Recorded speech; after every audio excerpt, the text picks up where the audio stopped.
Nós vamos trazer uma série de mensagens nessas terças-feiras que não são pregações. Diga para a pessoa perto de você, fala, não é pregação. Fala assim, é estudo bíblico. Então a gente vai trazer um estudo sobre cada terça-feira um assunto diferente, que são perguntas que muita gente tem, não só aqui na nossa igreja, mas em muitos lugares as pessoas têm dúvidas e perguntas e questionamentos e polêmicas acerca desses assuntos. E eu vou trazer para vocês aquilo que a Bíblia diz, e quando a Bíblia não é clara no assunto, eu vou trazer qual é o meu posicionamento e o posicionamento da nossa igreja, para que você entenda e possa fazer as coisas sabendo o porquê de cada uma delas. Amém?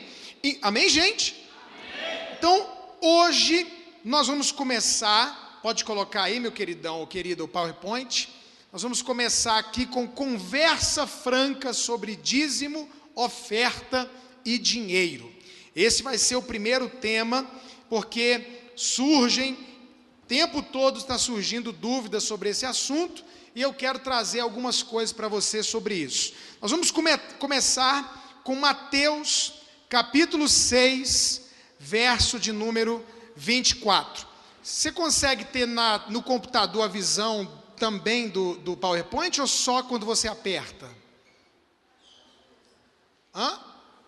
Então vai olhando, porque eu vou te falando e você vai sentindo e passando. Mateus 6, 24, acho que já está na próxima aí, não é? Não está Mateus 6, 24? Passa aí para a gente ver. Não está.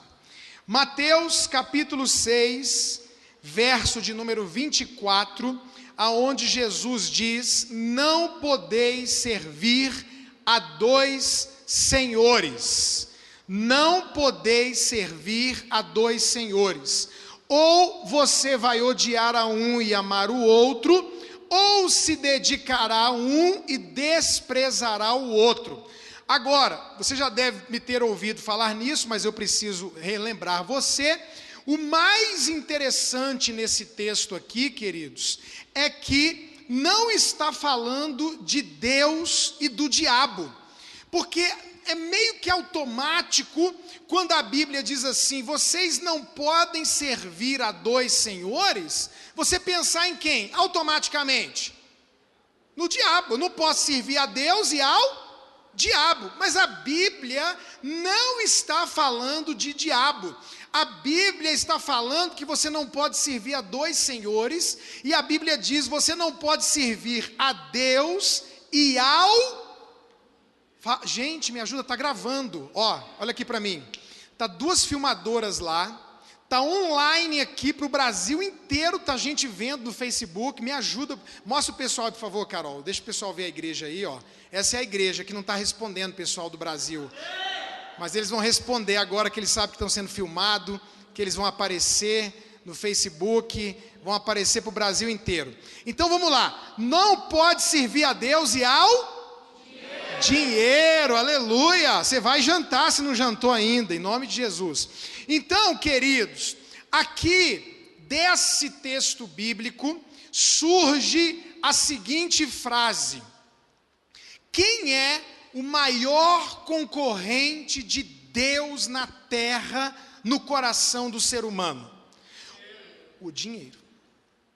O maior concorrente de Deus no coração do ser humano é o dinheiro, não é o diabo.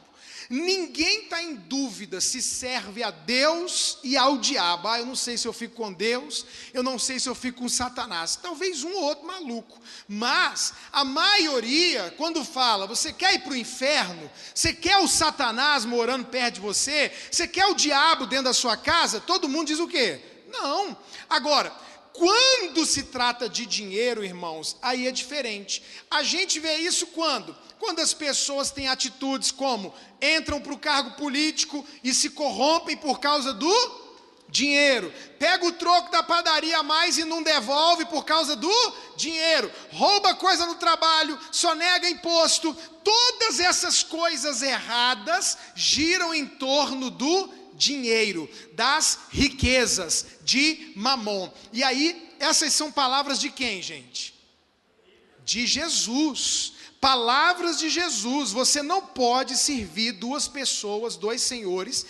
Um vai ser Senhor e você vai odiar e amar. Ou você tem Jesus no seu coração como Senhor, ou o dono do seu coração é o dinheiro. Então, há de fato muitas dúvidas e discussões em cima do assunto. E hoje eu quero falar o que eu creio e o que eu pratico. Eu vou falar sobre aquilo que creio e pratico. Primeira coisa que eu quero dizer para vocês, querida Igreja Batista Ministério da Graça. Pode tirar esse texto, não é esse texto ainda não. Guarda o teu coração. A primeira coisa que você precisa fazer é guardar o teu coração. Ou Deus ou Mamon. Há uma concorrência, eu preciso entender isso, né? Você vê que até mesmo no ministério, até mesmo os pastores, até mesmo os sacerdotes, se não tomarem cuidado, começam a fazer a obra de Deus e as coisas de Deus, não principalmente pelo chamado, mas muitas vezes motivado por dinheiro. É o que leva pessoas a cobrarem, é o que leva pessoas a abençoarem com um dom que elas receberam de graça, mas elas querem receber algo em troca disso, e se não recebem, acham ruim, ficam reclamando, murmuram. Por quê? Porque de alguma forma, o tempo inteiro, há uma concorrência. Então, a primeira coisa sobre dinheiro, antes de entrar nas outras questões, é que essa área é uma área delicada. Você está entendendo o que eu estou falando? Dinheiro é uma coisa delicada. Dinheiro é uma coisa perigosa. O dinheiro leva pessoas a matarem, dinheiro leva pessoas a roubarem, dinheiro leva pessoas a se prostituírem, dinheiro leva pessoas a se desviarem da fé, dinheiro leva pessoas a cometerem loucuras. Então, guarda o teu coração. Quando o assunto for dinheiro, quando o assunto for finanças, você tem que tomar cuidado e proteger o seu coração, segundo essa palavra que nós acabamos de ler, de que há uma disputa entre dois senhores, Deus e o dinheiro, Deus e as riquezas. A segunda coisa que eu quero falar hoje é: seja dizimista. Aí vai surgir uma pergunta: por que ser dizimista? Agora sim, Gênesis capítulo 14, do verso 18 ao verso 20, nós vamos começar a explicar para você por que, pastor, ser um dizimista. Por que ser um dizimista? Então vamos lá. Melquisedeque, rei de Salém, trouxe pão e vinho, e ele era sacerdote do Deus Altíssimo. Abençoou ele a Abraão e disse: bendito seja Abraão pelo Deus Altíssimo, que possui os céus e a terra, e bendito seja o Deus Altíssimo que entregou os teus adversários nas tuas mãos, e de tudo lhe deu Abraão o dízimo. Nós estamos diante, irmãos, do início. Lá em Gênesis capítulo 14, Abraão ainda estava lá no chamado dele, começando toda a história, e nesse início aí, antes, para quando alguém vier falar com você sobre dízimo, antes da lei de Moisés, antes dos 10 mandamentos, antes das leis de Deus para o povo de Israel, aqui não existia lei, aqui não existia povo de Israel, aqui não existia templo para ser sustentado, mas nesta época e nesse início, Abraão encontra Melquisedeque, que era quem? Sacerdote do Senhor. E quando Abraão encontra o sacerdote de Deus, e o sacerdote de Deus o abençoa, a Bíblia diz que Abraão dá para Melquisedeque presentes. Sim? Não. Dá para ele oferta? Não. Dá para ele metade de tudo que ele ganhou na guerra? Não.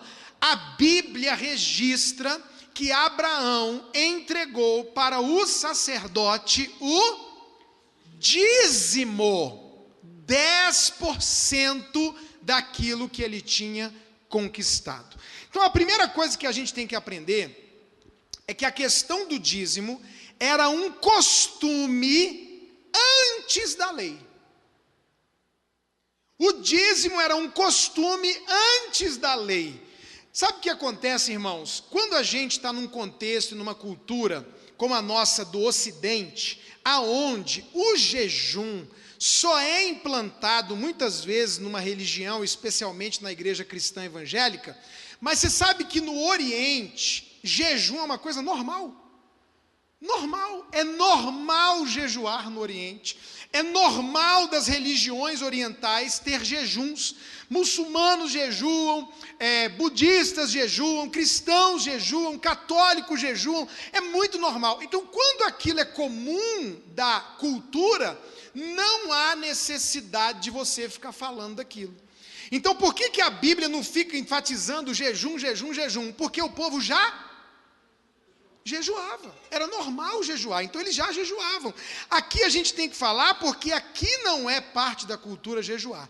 Então era normal, era costume encontrar um sacerdote e fazer o quê? Ir lá e entregar na mão dele o dízimo, e isso vem antes da lei. Segunda coisa, pode passar, Malaquias capítulo 3, de 7 a 12, que é o texto mais conhecido sobre dízimo, eu vou falar rapidinho sobre ele, diz assim, e aqui nós já estamos na lei, agora aqui já tem a lei, já tem o mandamento, já tem a ordem de Deus para o povo de Israel, que eles tinham que dizimar, e aí chega nesse ponto, desde os dias de vossos pais, vos desviastes dos meus estatutos, e não os guardastes. Aí Deus está fazendo uma proposta para o povo, tornai-vos para mim, e eu tornarei para vós outros, diz o Senhor dos Exércitos.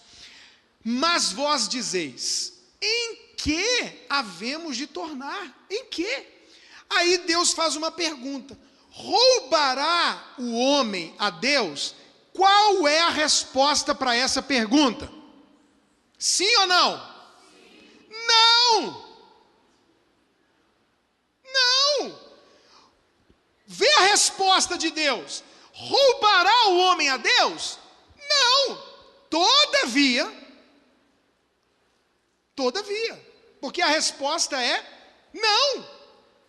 Se fosse sim, não tinha todavia, vocês estão conseguindo me roubar, vocês estão conseguindo fazer finalmente o impossível, o problema é fazer o impossível errado, todavia, vocês estão me roubando. Em que te roubamos? Eles se assustaram. Como é que pode roubar a Deus? Não tem como, vou lá no céu roubar a Deus? Como é que eu vou roubar a Deus? Então a resposta é não tem como roubar a Deus. E aí Deus fala, pois é, mas vocês estão me roubando. Como que nós estamos te roubando? Passa. Nos dízimos e nas ofertas. Diga assim comigo, o roubo não é só no dízimo. É na oferta também. Tá. Nos dízimos e nas ofertas. Aí Deus diz assim, gente, com maldição sois amaldiçoados, porque a mim me roubais. Vocês estão me roubando. Por causa do roubo, existe maldição. Vós, a nação toda, trazei todos os dízimos à casa do tesouro, para que haja mantimento na minha casa. E aí Deus fala assim, e me prova, eu quero que você me prove nisso, porque, diz o Senhor dos Exércitos, eu vou abrir as janelas dos céus, e derramar sobre vós bênção sem medida. Pode passar. Por vossa causa repreenderei o devorador, esse bicho que vem para roubar, para que não vos consuma o fruto da terra, a vossa vide no campo não será estéril, diz o Senhor dos Exércitos. Todo mundo, quando ver você dizimando e ofertando, vão dizer que você é feliz, porque você será uma terra deleitosa, diz o Senhor dos Exércitos. Então vamos lá. Nós estamos diante de uma situação que é a seguinte: Deus está dizendo, e Ele faz isso de vez em quando, lá em Deuteronômio 28, você sabe que Ele diz: eu aponto para vocês dois caminhos, o da bênção e o da maldição. Se vocês me ouvirem, me obedecerem, seguirem os meus decretos, eu vou abençoar vocês assim, assim, assim, assim, assim, assim, assim, assim, assim. Mas se vocês não me obedecerem, a maldição vai vir assim, assim, assim, assim, assim. Então a escolha da bênção e da maldição é minha e sua. Eu estou diante de um texto, claro que é do Velho Testamento, da época da lei, da época de uma ordem de Deus em trazer os dízimos, as tribos trazerem o dízimo para entregar na casa do tesouro para que haja mantimento. E aí algumas pessoas dizem assim: pastor, mas isso não é mais da nossa época, isso é da velha aliança, isso é da época de Israel, isso não vale para nós, a igreja do Novo Testamento. Fica comigo até o final online, na gravação e na igreja, que eu tenho duas respostas para você. Mas antes de dar a resposta, eu vou perguntar para você uma coisa: você acha que vale a pena correr o risco de não dizimar e você de repente estar errado? Pensa comigo. Pastor, eu tenho certeza que não precisa dar o dízimo. Olha para mim. E eu tenho certeza que precisa. Quem está certo? Não sei. Você vai achar que você está certo e eu vou achar que eu estou certo. Quando é que a gente vai ter certeza absoluta disso? No céu. E aí é que entra o problema. Qual é o problema? Primeiro, se você estiver errado, o que vai acontecer com você segundo esse texto? Maldição. Porque você não dizima e não oferta, com maldição você é amaldiçoado. Mas Jesus, lá vem alguém dizer, lá em Gálatas 3, se não me engano, diz que Ele nos resgatou e quebrou e cancelou toda maldição. Tá bom. Então não tem mais maldição? É isso que a Bíblia está dizendo? Acabou a maldição? Removeu a maldição? Quero te fazer uma pergunta. Lá no Novo Testamento, lá na hora da ceia do Senhor, o apóstolo Paulo diz assim: gente, se vocês comerem a ceia indignamente, vocês vão ficar doentes. É bênção? Quem aqui quer essa bênção de ficar doente? De morrer? Ficar doente é? Juízo de Deus é? A maldição foi quebrada, irmãos, mas eu preciso entrar no caminho da bênção e sair do caminho da maldição. Comece a ler o Novo Testamento e você vai ver várias situações em que, se você não fizer a coisa certa, você vai entrar debaixo de juízo, de maldição. A maldição existe, não significa que quando Jesus morreu, Ele arrancou a maldição e acabou, do mesmo jeito que a Bíblia diz. Então vamos lá, o Novo Testamento diz assim: o pecado não terá domínio sobre vós. Quando que o pecado não terá domínio sobre mim? Quando eu tomar uma decisão de não andar no caminho do pecado, porque tem um monte de crente que está dominado pelo pecado, sim ou não? Vocês estão entendendo? Então são argumentos de pessoas, olha para mim, ouça isso, eu tenho mais texto para você. São argumentos de pessoas que não estão vendo Mateus 6:24, que não estão guardando seu coração e tomando cuidado com o tema dinheiro. Então a primeira coisa, se a pessoa que não acredita em Malaquias 3, que isso serve para nós. Gente que diz que o Velho Testamento não é palavra de Deus e anulou tudo, se isso aí não é verdade, eu não estou perdendo nada em dizimar, irmão. Será que eu estou perdendo alguma coisa em dizimar? Não, fala sério. Você acha que dar dinheiro para Deus, para obra de Deus, para a casa de Deus, eu estou perdendo alguma coisa? Deixa eu falar para você o que Provérbios diz. Provérbios diz assim: ao que dá liberalmente, Deus acrescentará mais e mais. Ao que dá o quê? Liberalmente. Pastor, puxa vida, a gente chegou no céu e descobriu que não precisava dar o dízimo. Você acha que quando você estiver lá no céu, com o corpo glorificado, com a plenitude de tudo, você vai dizer assim: para que eu fiquei dando dinheiro? Você acha que você vai ter esse sentimento? Não. Esse sentimento ele é de agora, de pessoas que provavelmente estão cedendo o coração para mamon, para o dinheiro. Então a primeira coisa que eu vejo, por que ser dizimista, é porque é uma questão de inteligência. Eu não vou correr o risco. Eu não vou correr o risco. Se tem um texto que me apresenta a bênção para eu entregar o dízimo, e que apresenta a maldição para eu não entregar, e aí ninguém pode afirmar 100% que é ou não é, apesar de que eu creio que é, o que eu vou fazer? Eu vou garantir a bênção. Para que eu vou ficar correndo o risco de ser amaldiçoado? Agora, além disso, além de perder a bênção, de ser amaldiçoado pelo próprio Deus, ainda tem um perigo maior. Pode passar aí, que foi o que o Josenias falou ali, eu acho que foi o Josenias que falou.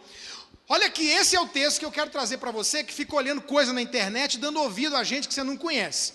Ou não sabeis que os injustos não herdarão o reino de Deus? Olha para a pessoa perto de você e fala assim: você sabe ou não sabe? Você sabe? Você sabe? O que, pastor? Você sabe que injusto não herda o reino de Deus? Ele está perguntando: será que vocês não sabem que os injustos não herdarão o reino de Deus? Não vos enganeis. Tem um texto, tem uma tradução que diz: não se deixe enganar. Põe a mão no seu coração e diga assim comigo: eu não vou deixar ninguém me enganar, em nome de Jesus. Não vos enganeis, não se deixe enganar, nem impuros, nem idólatras, nem adúlteros, nem efeminados, nem sodomitas, nem ladrões, nem avarentos, nem bêbados, nem maldizentes, nem roubadores herdarão o reino de Deus. Não se engane que esse tipo de gente aqui não entra no reino de Deus. Essa turma aqui não entra no reino de Deus. E qual é o problema, pastor? O problema é que nós vemos ladrão como quem rouba carro, como quem rouba casa, como quem rouba as coisas dos outros. E Deus vê ladrão como quem rouba carro, casa, as coisas dos outros. E Deus vê como ladrão quem rouba o dízimo. Por isso, eu não quero correr o risco, não quero. Se você quer correr o risco, corra. Se você quer pensar diferente, pense. Mas eu não quero correr o risco de, além de ser amaldiçoado aqui na terra, eu ainda perder o reino de Deus, porque aos olhos de Deus, se eu não dizimar e não ofertar, eu sou ladrão. E a Bíblia diz: gente, não deixa ninguém enganar vocês, ladrão não entra no reino de Deus. Aí chega na hora lá, Deus vira: vocês aqui, benditos do Pai, vem para a direita, vocês vão para o fogo. Aí você dá um grito: que é isso? Que é isso, Deus? Estava na igreja, cuidava de gente, tinha célula, estava no MDA. Mas você não dizimava. Ué, mas eu não sabia. Pois é, mas quem não dizima é ladrão. E ladrão não tem o convite. Não entra. Não se deixe enganar. Tá bom.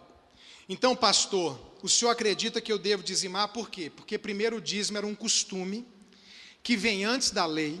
Segundo, ele estava no contexto do povo de Israel, e a Bíblia nos chama hoje de Israel de Deus. apesar de que nós não somos e nem temos costumes judaizantes, nem nada disso. A Bíblia diz que tem bênção e maldição para quem é dizimista. A bênção é que ele vai abrir as janelas dos céus e derramar bênção sem medida. Quem recebe, diga amém. Eu recebo. Não é dinheiro sem medida, é bênção sem medida. Eu tenho experimentado isso. Eu sou dizimista desde o dia que eu me converti. Sempre fui e sempre serei. Agora, a Bíblia diz que eu penso que você corre risco de ficar debaixo de maldição e ainda perder o reino de Deus, simplesmente por lutar contra isso, por deixar o dinheiro dominar o seu coração. Mas aí a gente entra então em Mateus 23, aonde a Bíblia diz assim: ai de vós, Jesus dizendo, escribas e fariseus hipócritas, porque vocês dão o dízimo da hortelã, do endro e do cominho. Gente, os fariseus, eles eram os religiosos mais radicais da época. Os fariseus eram os xiitas da época, aquele povo cri-cri. Eles chegavam ao ponto de dar o dízimo da hortelã que eles compravam, do cominho. Eles eram tão radicais que se eles comprassem um pouco de hortelã, eles calculavam 10% para tirar. Aí Jesus disse assim: vocês são hipócritas, porque vocês dão o dízimo da hortelã, vocês dão o dízimo do endro, do cominho, e tendes negligenciado os preceitos mais importantes da lei.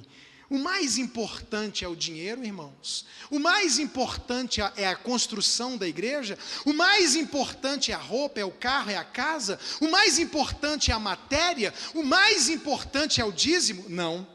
O mais importante é justiça, misericórdia e fé. Mas ele termina dizendo: vocês deveriam, porém, fazer estas coisas. Que coisas? Por favor, me ajuda. Se tem outra interpretação, alguém me dê. Qualquer outra. Fazer que coisas? Dar os dízimos. Vocês, Jesus está dizendo em Mateus, no Novo Testamento, depois da lei,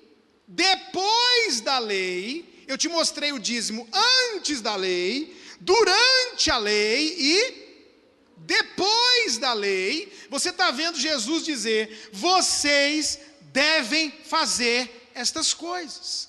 Elas não são as mais importantes, mas você não deve deixar de fazer. Vocês devem fazer estas coisas sem omitir aquelas. Perdão, fazer estas coisas está falando da fé, da justiça e da misericórdia, sem omitir aquelas. Então você precisa fazer isso e não fazer aquilo. Eu quero que você comece a ler Mateus hoje e vá até Apocalipse. É a única vez, que Jesus diz que os fariseus estão fazendo a coisa certa, do jeito certo. Única. Até quando os fariseus estavam fazendo a coisa certa, Jesus brigava com eles por causa da motivação errada. Aqui ele está dizendo, na hora que fala que eles estão dando dízimo, Jesus fala: vocês estão fazendo a coisa certa e deve continuar fazendo. O problema de vocês aqui já não é com o dízimo, que vocês estão fazendo o certo, do jeito certo. O problema é que vocês deixam de lado o que é importante: o amor, a justiça, a misericórdia, a graça, a fé. Isso é que é o mais importante. Quem entendeu, diga amém.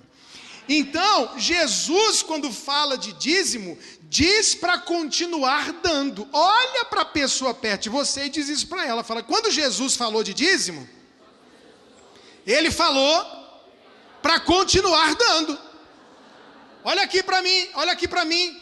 Quando Jesus falou sobre o tema dízimo, ele disse o quê? Pare de dar, não precisa dar, não comentou o assunto. O que Jesus fez? Ele disse: continue dando, continue fazendo. Amém, gente? Tá bom. A obra de Deus, a casa de Deus, precisa de mantimento. Luz, microfone, mesa, som, pastor, câmera, ventilador, No templo novo, ar-condicionado, diga amém. Blindex, banheiro, prédio, luz, e etc, e etc, e etc. Paga-se imposto, a gente não consegue se liberar de todos os impostos aqui na igreja, paga-se IPTU, compra-se carro, traz-se pessoas aqui para te abençoar, e isso custa avião, hotel, comida e etc. Esses dias eu postei o nosso congresso de casais no Facebook, e aí uma pessoa colocou: poxa, pastor Ricardo, eu te respeito tanto, mas o senhor está se tornando mais um dos mercenários que fazem eventos cobrando. Jesus nunca cobrou nada. Aí eu nunca respondo essas coisas, gente, sinceramente. Eu nunca pago, eu acho que a pessoa tem direito de se expressar, e também nunca respondo. Mas dessa vez eu respondi assim: querido, por que você está julgando meu coração? Aí eu falei para ele assim: eu quero desafiar você a fazer esse evento que eu estou fazendo, levando Fernandinho com a família, Eibe com a família, Luciano com a família, eu e minha família, com palco, com luz, com som, com hotel, com comida, pelo valor que eu estou fazendo. Por favor, faça esse evento, eu faço questão de ir. Porque quando Jesus fazia reuniões lá no deserto, ele não tinha que pagar energia, ele não tinha que pagar transporte, ele não tinha que pagar avião, ele não tinha que pagar hospedagem, ele não tinha que pagar nada. As pessoas chegavam e se juntavam, então ele não cobrava nada. O que eu estou cobrando de você, meu irmão, é a entrada num hotel. Eu estou cobrando de você o almoço, o jantar, o café. Eu estou cobrando de você o som, a iluminação, o palco, as pessoas que vêm do Rio de Janeiro, de São Paulo, de Brasília, de Curitiba, de avião, que chegam em Goiânia e tem que ter um carro alugado para levá-los até Caldas Novas com gasolina. Faça tudo isso por esse tanto de gente por R$ 1.199 que eu quero ver. Então a pessoa diz que você está cobrando, que você está fazendo isso e aquilo. A igreja, irmãos, existe. A igreja tem que sustentar. Agora, qual é o grande quê da questão? O grande quê da questão é que Deus não deixou a meu e a seu critério escolher como sustentar a igreja. Por que será? Por que será que Deus não deixou a gente decidir quanto daria para sustentar a igreja? Por que será? Esse mês, o senhor sabe, né, Deus? Eu até queria dar, mas eu fui no shopping, fui no Outback, passei pelo McDonald's, não resisti. Fiz a unha, né, cortei o cabelo, né, Deus? Se eu não fizer a unha e cortar o cabelo, como é que vai ficar? E aí não tem. Irmão, as pessoas...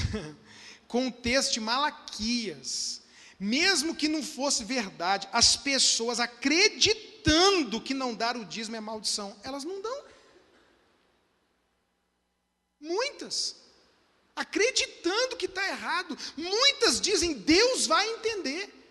Imagina se Deus dissesse assim: gente, sustentem a minha obra como vocês quiserem.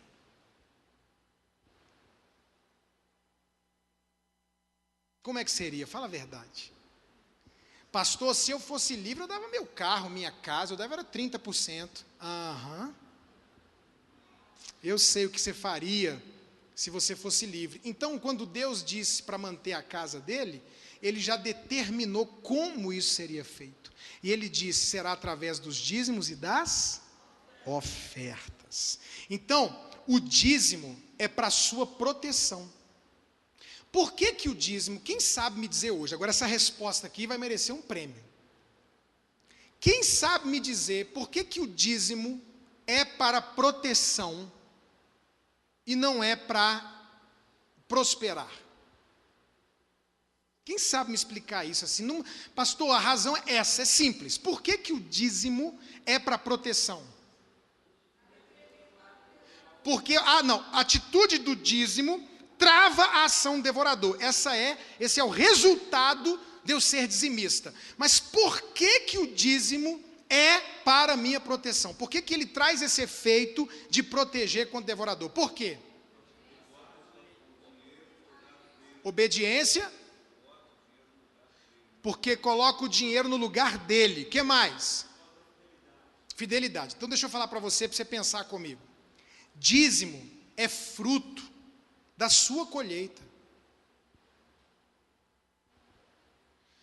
Você está dando alguma coisa do quê? Do que você já ganhou. Eu produzi, eu ganhei, e agora eu vou tirar 10% e dar.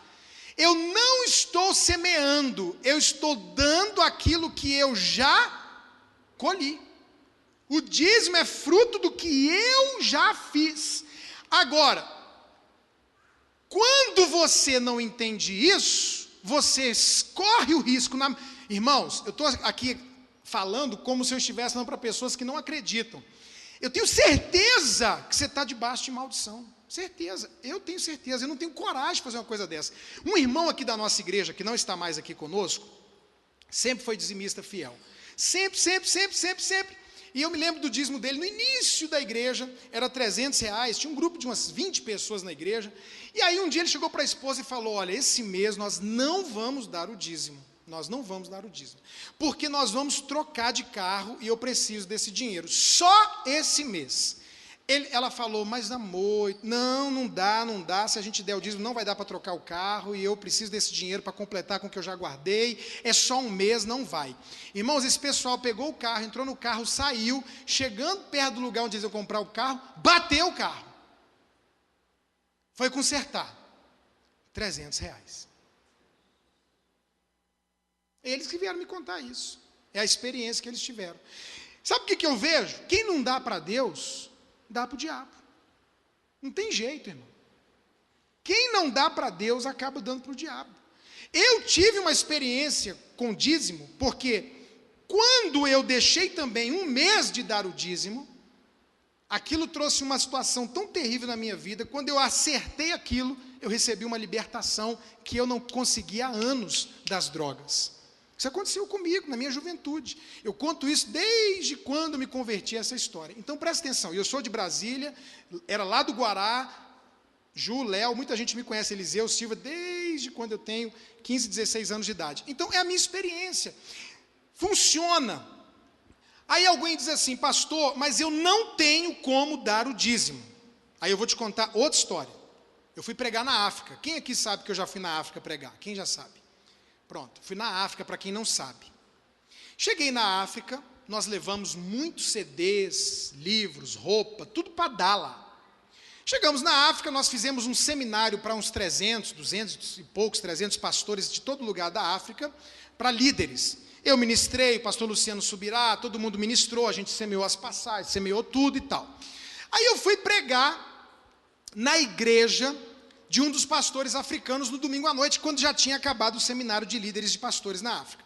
Quando eu cheguei na igreja para pregar, eles me deram o microfone, eu abri a palavra, preguei. Irmãos, impacta, né? Primeiro, o pessoal não tem dinheiro, o pessoal não come, literalmente, mas o pessoal louva a Deus, mas assim, numa festa, numa alegria, e aquele calor e aquele fedor. E o povo suando, e o suor chega, parece óleo, se colocar a cozinha com aquilo.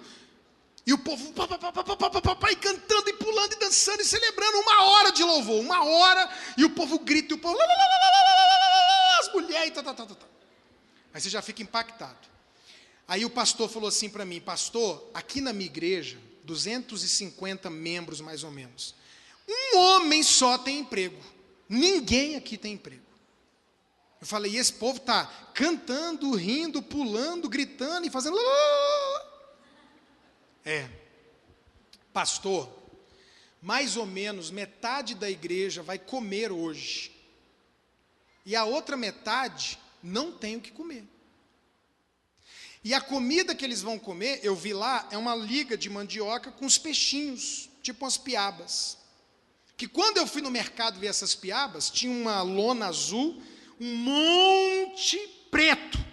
Aí eu falei, o que será aquilo? De repente o cara chega com o negócio, bate, as moscas voam, e eles pegam o peixe e vende, e essa liga de mandioca, que é tipo um caldo, um creme de mandioca, um negócio assim. Aí eu, tá bom, preguei a mensagem, abençoei o povo, ministrei, peguei uma oferta, dei para o pastor, dei uma oferta para a esposa do pastor, falei, olha, isso aqui é seu, não é para ele pegar esse dinheiro. Esse dinheiro é para você fazer o que você quiser. Aí a gente pegou, foi no mercado, aí eu comprei lápis de cor, papel, canetinha para os filhos do pastor, e enquanto eu fazia isso, eu dizia: Deus, eu estou semeando na vida dos meus filhos, que nunca falte para eles doce e aquela coisa toda. Aí, quando eu terminei de pregar, irmãos, eu fui sentar, o pastor: não, espera aí, pastor, fica aqui. Aí eu fiquei. Aí ele me chamou, me abraçou e falou: irmãos, como nós fomos abençoados pelo homem de Deus, pelo profeta de Deus, e agora nós vamos ofertar na vida dele. Aí eu falei: que isso, pastor, está maluco?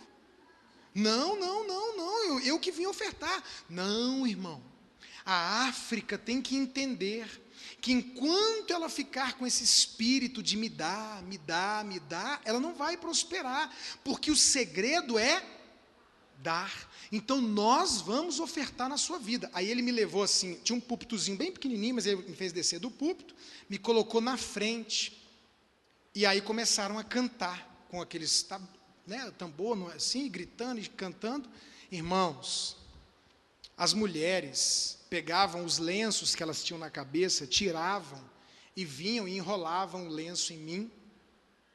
Aí um menino da igreja tirou a camisa dele, tipo o João ali, tirou a camisa, aí Deus colocou no meu pé. Aí um menino veio com uma bique azul, colocou no meu pé. O outro pegou um reloginho desses eu lembro de eu ter ganhado um relógio desse quando eu tinha 5, 6 anos de idade, um Cássio daquele de plástico. Ele veio e colocou ali umas moedinhas, outra caneta Bic vermelha, e o pessoal trouxe a oferta, e eu não queria receber, mas o pastor não aceitava, o povo não aceitava, me enrolaram nos panos, enfiaram os negócios no meu bolso, a bique azul, a bique vermelha, a camisa. Irmão, aquele menino provavelmente nunca mais vai ter um relógio na vida dele. Aí a gente chega aqui no Brasil, aí eu encontro gente dizendo: não tem que dizimar, eu não tenho dinheiro, eu não posso dar. Sério? Depois que eu fui na África, eu não posso ouvir uma coisa dessa, irmãos. Eu não posso aceitar um negócio desse. O outro pastor que pregou na outra igreja ganhou uma galinha. O cara deu uma galinha, o missionário falou assim: pastor, você não tem ideia do que esse cara está fazendo. Essa galinha aí é a comida dele de uma semana. Eu terminei de pregar lá, um pastor, isso ainda na conferência de pastores, chegou perto de mim e falou assim: pastor, sua palavra me abençoou muito, muito, muito. Me deu um abraço, meteu a mão no bolso, tinha um lenço, ele puxou o lenço, abriu, tinha 5, 6 bolinhos, que, irmão, nunca vou saber o que é aquilo na minha vida. E ele falou: pastor, você me abençoou muito, eu preciso te abençoar. Me deu um bolinho. Aquilo é a comida que ele veio andando não sei quanto tempo, vai voltar andando não sei quanto tempo que a mulher fez para ele. Irmão, coloquei aquilo na boca, orando, santificando, consagrando, repreendendo. Tinha areia misturado no meio, e eu comi aquilo porque ele estava dando um sacrifício. Aí a gente fala: irmão, vamos levantar uma oferta. Aí a pessoa com coisa na alma e no coração. O dízimo é a proteção e a bênção para a tua vida. Amém? Terceiro, as ofertas. Não ofertar, a gente já leu também, é roubo. Olha o que a Bíblia diz em 2 de Coríntios 9:6. E isto afirmo, isso é Novo Testamento: aquele que semeia pouco, pouco também ceifará, e o que semeia com fartura, com abundância também ceifará.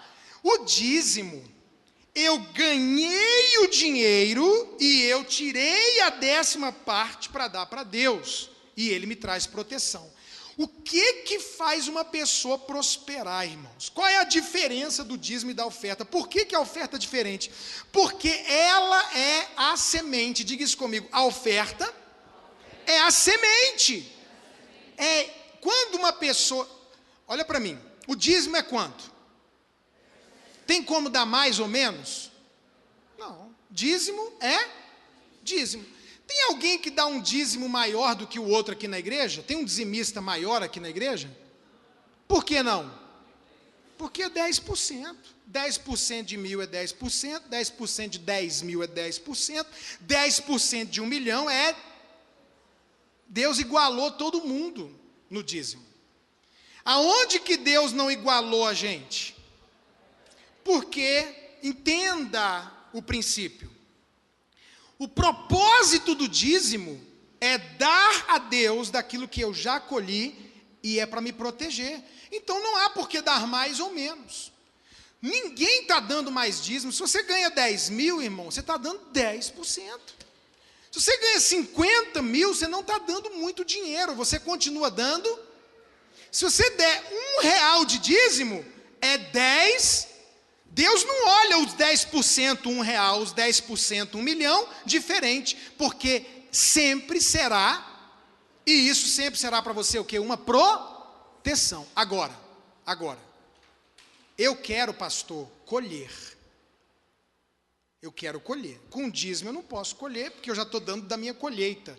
E isso é para me proteger e já tem um valor estabelecido. Aonde que eu sou livre? Agora vamos lá. Olha para mim. Como que é o seu envelope de dízimo e oferta? Posso falar? R$3.000. Dízimo, 300. Oferta, 30. Oferta, 50.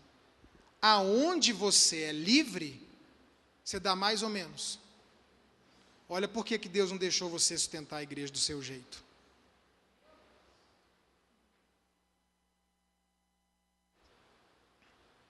Olha aí por quê. Está aqui, ó. Oferta é semente. Essa é a diferença do dízimo e da oferta. Oferta é semente. Por que eu não prospero, pastor? Eu não estou desgraçado, não estou amaldiçoado, porque sou dizimista, estou protegido. Mas por que minha vida não vai? Porque você semeia pouco. E quem semeia pouco, colhe pouco. E quem semeia muito, colhe muito. Irmãos, deixa eu falar uma coisa para vocês. Tem pelo menos 15 anos que eu dou 25% da minha renda para o reino. No mínimo, chega a 30 e tantos por cento. Há muitos anos, o meu dízimo é 10% e a minha oferta é 15% da minha renda. Quando eu viajo e eu ganho uma oferta, eu já tiro 25% na hora. Porque, sabe por que eu faço isso? Sabe por que eu faço isso? Olha aqui para mim. Porque eu acredito nisso aqui, ó. E eu tenho vivido o que a Bíblia promete. Quem semeia com fartura, com abundância também, ceifará. Então olha para alguém e diga assim para ele: o segredo da prosperidade, o segredo da colheita, do rompimento, está na sua oferta. E qual é o valor que eu tenho que ofertar, pastor? Qual é o valor? Você é livre para plantar, mas você não é livre para colher. Plantou, vai colher. Seja bom, seja ruim. Seja muito, seja pouco. Plantou, você não é obrigado a plantar. Semear é opcional. Colher é obrigatório. Quem planta, colhe. Quem acredita, tem que provar que acredita. Isso aqui é Novo Testamento. Penúltima coisa. Salário de pastor. Vamos ver o que a Bíblia diz. Pode passar. 1 de Coríntios, capítulo 9, verso 7 a 14, diz assim: quem jamais vai à guerra à sua própria custa? O Brasil entra em guerra e diz: cada um pague para ir para a guerra. O povo já não quer ir para a guerra. Se tiver que pagar, não vai mesmo. Compre sua arma para ir para a guerra. Ninguém vai. Quem planta vinha e não come do seu fruto? Quem que tem uma fazenda, planta milho, planta coisa e não come daquilo, ainda que vá vender, trocar? Se você plantou, você vai fazer o quê? Comer. Quem cria galinha, come a galinha. Quem cria o porco, come o porco. Quem cria a vaca, bebe o leite, mata a vaca. Quem planta, come daquilo que planta. Quem vai à guerra à sua própria custa? Quem planta a vinha e não come do seu fruto? Ou quem apacenta um rebanho e não se alimenta do leite do rebanho? Porventura, falo isto como homem Ou não o diz também a lei? Porque na lei de Moisés está escrito: não atarás a boca ao boi quando pisa o trigo. O boi está aqui com a canga, fazendo o arado, trabalhando. A lei dizia: não tampe a boca do boi. Enquanto ele está trabalhando, deixa ele comer. Acaso é com bois que Deus se preocupa? Pode passar. Ou é seguramente por nós que ele diz? Certo que é por nós que está escrito, pois o que lavra, cumpre fazê-lo com esperança. Quem está plantando tem esperança de colher. O que pisa o trigo, faça-o na esperança de receber a parte que lhe é devida. Se nós vos semeamos, quem está falando é o apóstolo Paulo, é o pastor da época. Se nós vos semeamos as coisas espirituais, será muito recolhermos de vós as materiais? Está aí a pergunta do apóstolo Paulo. O apóstolo Paulo agora está na minha boca aqui, irmão. Aqui, ó.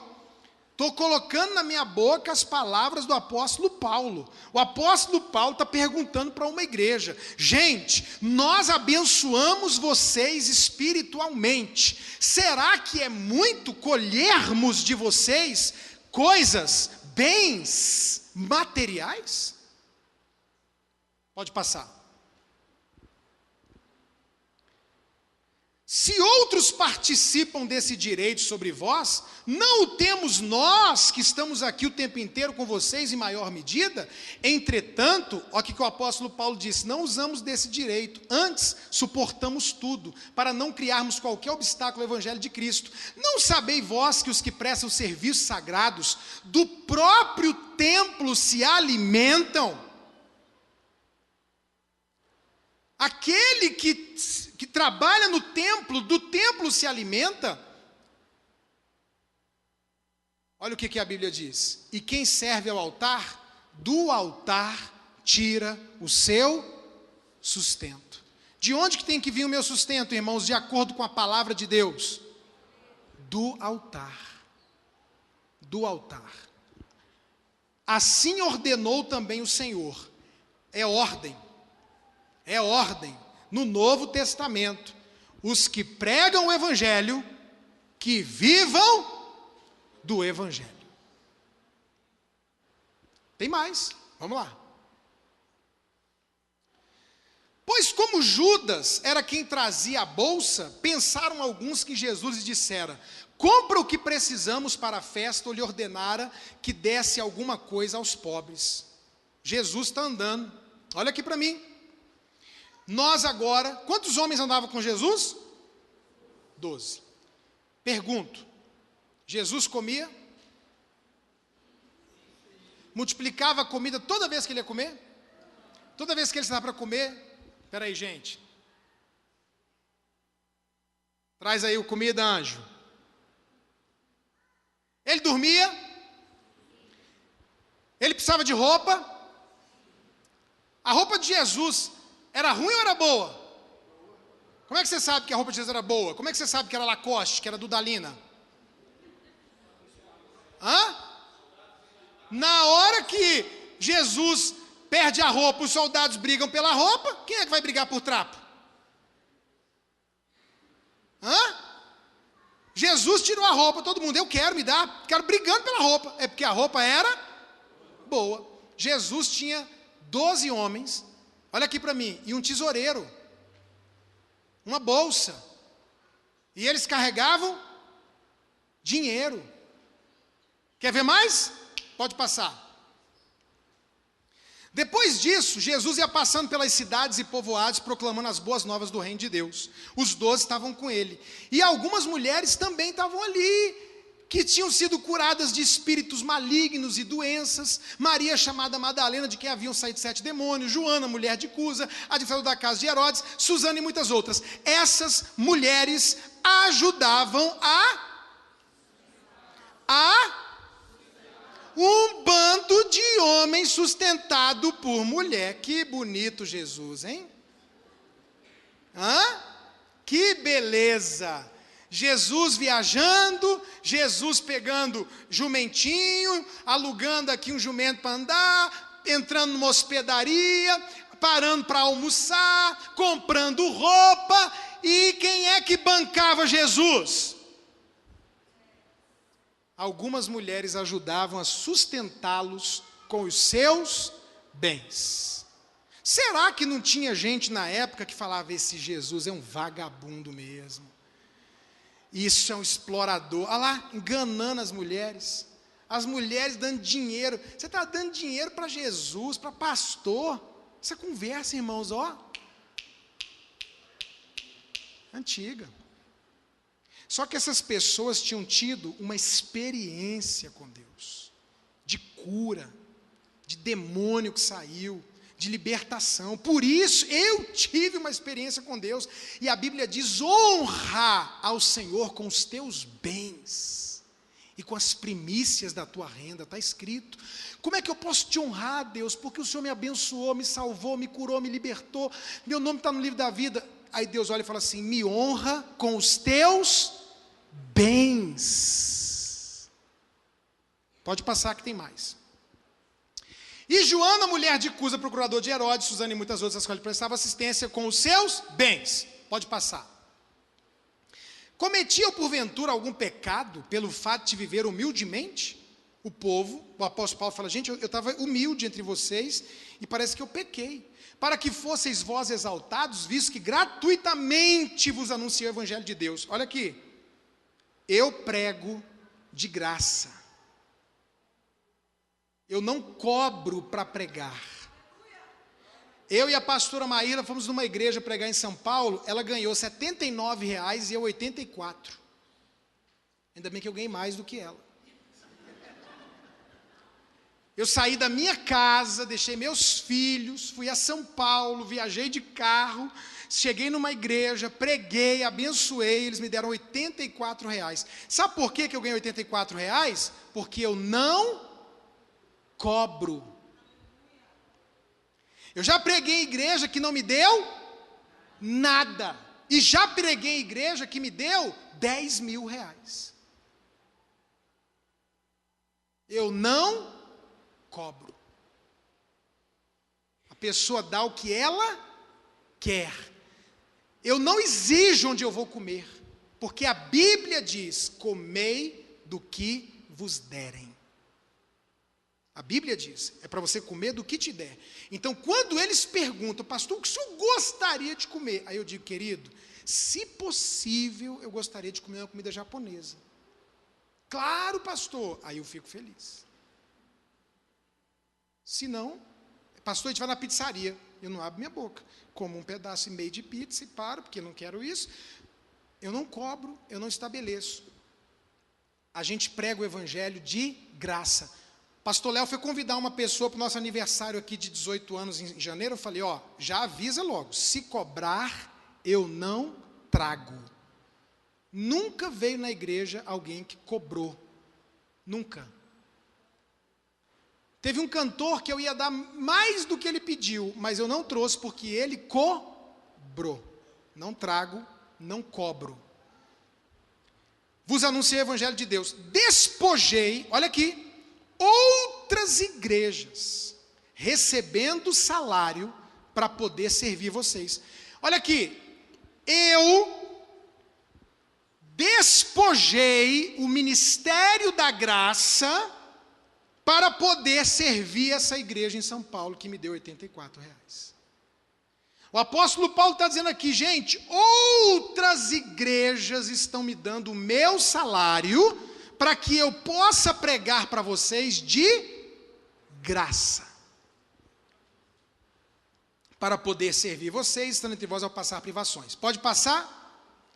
Não me fiz pesado a ninguém, pois os irmãos, quando vieram da Macedônia, supriram o que me faltava, em tudo me guardei e me guardarei de vos ser pesado. O apóstolo Paulo pregava o que vocês fazem. Me permitem pregar em outras igrejas e às vezes quem banca isso são vocês. Pode passar? O reino dos céus é semelhante... Volta. Então, isso aí é o que a Bíblia fala, salário de pastor. Mas faltou um texto aí. É esse daí? Faltou um texto. 1 de Timóteo não apareceu aí não, né? Põe para mim 1 de Timóteo 5, de 17 a 19. Não apareceu aí não. 1 de Timóteo 5, 17 a 19.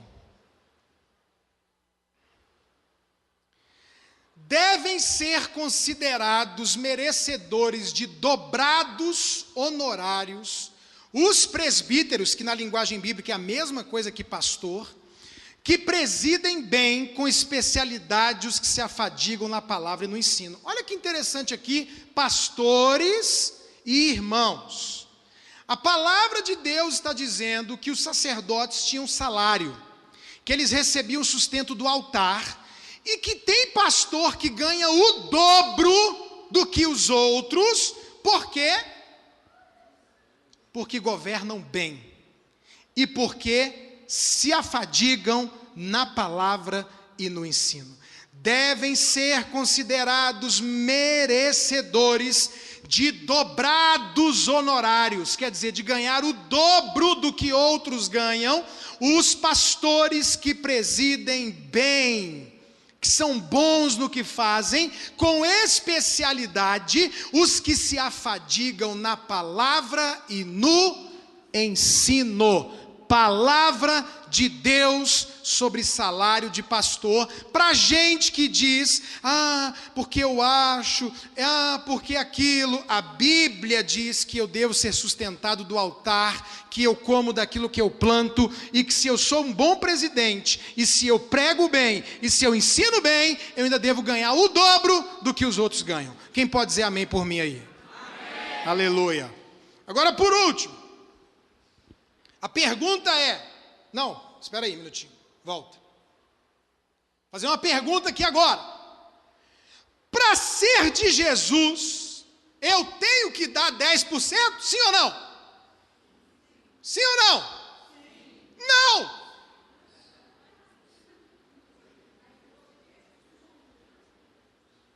Para ser da igreja, para ser de Jesus, para ser do reino de Deus, para ir para o céu, eu tenho que dar 10%? Sim ou não?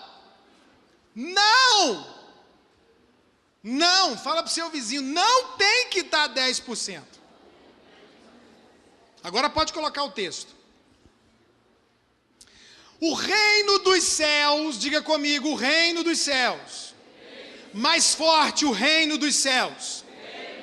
É semelhante a um tesouro oculto no campo, o qual certo homem, tendo achado, escondeu, e transbordante de alegria, ele vai, vende tudo que tem e compra aquele campo. O reino dos céus é também semelhante a alguém que negocia e procura boas pérolas, e tendo achado uma pérola de grande valor, vende tudo que possui e a compra. Você conseguiu achar a resposta aqui no texto? Você conseguiu achar? No reino de Deus, com Jesus, não precisa dar 10%, tem que dar 100%.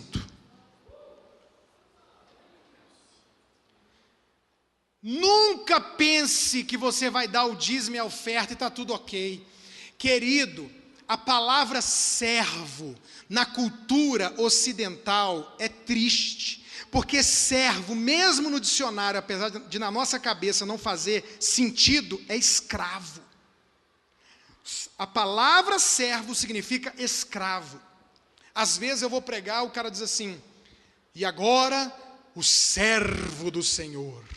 Servo do Senhor. Eu falo, será que esse cara sabe o que é servo do Senhor? É escravo. O reino dos céus é semelhante a alguma coisa preciosa, que para eu ter aquilo, eu preciso vender tudo, dar tudo. O problema de muitos crentes, irmãos, é que eles não entenderam que não é possível ter Jesus como Salvador, se Ele não for Senhor. Não entenderam. Eles querem ser crentes do jeito deles, a maneira deles.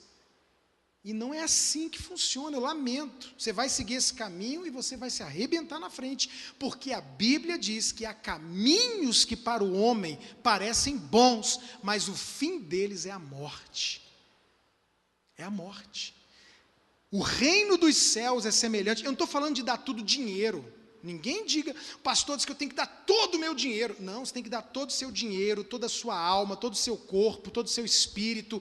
Você tem que dar tudo, é tudo. Jesus só aceita se for 100%. Vamos ver? Pode passar. Ou somente eu e Barnabé não temos direito de deixar de trabalhar? Pode passar. Atos 4, pois nenhum necessitado havia entre eles. Agora aqui vem, quando alguém disser para você assim, a partir de hoje, eu não concordo com o dízimo. Ok. O que você acredita? Eu acredito no Novo Testamento que você tem que dar com alegria. Eu acredito no Novo Testamento que você tem que ofertar. Então eu quero desafiar você que não dizima a ofertar no padrão do Novo Testamento. Sim ou não? Não, fala, gente, vamos ser coerentes. É ou não é? Se dízimo é da lei, se dízimo não serve para mim, então o que serve para mim é o que semeia pouco, planta, colhe pouco, que semeia muito, colhe muito, são as ofertas e etc. Sim ou não? Você tem dúvida que tinha oferta no Novo Testamento, na igreja, que os pastores ganhavam salário, que Jesus tinha uma bolsa que sustentava o ministério? Tem dúvida disso? Não. Então vamos lá. Pastor, não dizime, não vou dizimar, o senhor não me convenceu. Ok? Então faça isso aqui, ó. Nenhum necessitado havia entre eles. Quem é que bancava os necessitados? Era a igreja? Porquanto os que possuíam terras ou casas, vendiam as suas terras e casas. Então esse é o padrão do Novo Testamento. Traziam os valores correspondentes, entregavam aonde? Aos pés dos apóstolos. Igual Abraão fez com Melquisedeque, entregou o dízimo na mão do sacerdote. Sabe como é que tem muito crente, irmão? Olha como é que são alguns crentes. Eu ouvi uma piada, você deve conhecer, era o pastor, o padre e o judeu. E aí eles estavam sentados e perguntou, como é que você faz para determinar o que é de Deus e o que é seu da coleta? Aí o pastor falou, eu faço um risco, jogo o dinheiro, o que cair de lá é de Deus, o que cair daqui é meu. E você, padre? Eu faço um círculo, e eu jogo, o que cair dentro do círculo é meu, já puxou um pouquinho, né? O que cair fora é de Deus. E você, judeu? O judeu falou, eu jogo o dinheiro para cima, o que Deus pegar é dele, e o que cair é meu.